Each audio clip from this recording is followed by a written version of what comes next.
భోగి పండుగ నాడు నాకొచ్చిన భోగికుండల ముగ్గు ఇంటి ముందు ఇలా వేసుకొని ఓరువాలికి అలానే దాని మీద ముగ్గు కూడా పెట్టుకున్నాను. ఇంక ఇంట్లోకొచ్చేసి దీపారాధన చేసేసుకొని, ఇక తులసమ్మ దగ్గర కూడా అందంగా ముగ్గులు వేసేసి అక్కడ కూడా దీపారాధన చేశాను. పిల్లలకి నీళ్లు వేసేసాను.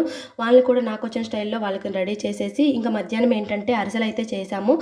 దగ్గర దగ్గర 1:30కి స్టార్ట్ చేస్తే 3, 4 అయిపోయింది అరిసెలు చేసేసి. ఇంకా బాగా హెడ్‌ఏక్‌గా అనిపించింది. ఇంక అంతా క్లీన్ చేసుకున్న తర్వాత టీ అయితే పెట్టుకొని తాగేసాము.